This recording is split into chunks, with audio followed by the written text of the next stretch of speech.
বড় মেয়ের রান্না কেমন খেলে? খুব ভালো। তোমার বৌমাও রাঁধতে পারে না, ছোট মেয়েও রাঁধতে পারে না, বড় মেয়ে রান্না করলো আর ভাতে শর্ট পড়লো। সবাই পারে। গরম হ্যাঁ? গরম নিম পাতা ভাজা দিয়া আর্ধেক ভাত খেয়ে নিচ্ছি। আর আমরা যখন রান্না করি ভাত ফ্রিজে যায়, বড় মেয়ের সময় ভাত চাও কি করে? হাঁড়িতে ভাত থাকে না, বলো। হয় বড় মেয়ে তোমায় কম চাল দিয়ে কম ভাত খায়, সেটা তুমি ভালো রান্নার আর কি দোষ দিলে। আর না হলে না না, এটা দুটো হতে পারে রুমি, এটা রুটির দুটো। হয়তো বড় মেয়ে তোমায় কম ভাত দিয়েছে, যার জন্য তোমার ভাত লাগবে।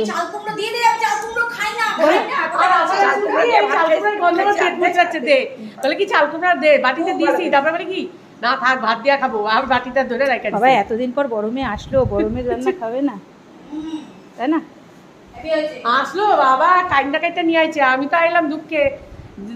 অনেক মায়ের কাছের কোলে পিঠের মানুষ একটু দূরে সরে গেছে, সন্তান তুল্য দূরে সরে গেছে, তাই না থাক, এখানে নেওয়াটা ঠিক না। না না থাক, আমি শুনবো না, আমি এরকম কথা শুনি না, বাদ দাও। হ্যাঁ আমি এটা করে দেবো, কিন্তু আমি মায়ের থেকে অনেকে দূরে সরে গেছে, তো ওই জন্য মায়ের মনে দুঃখ, তাই আমি বললাম না যাই, কান্নাকাটি করে নিয়ে আইছে। মার এই যে বড়া পুরো সবসময়। ওই বাবা এই পাশে আবার বোচালি চলে আসছে।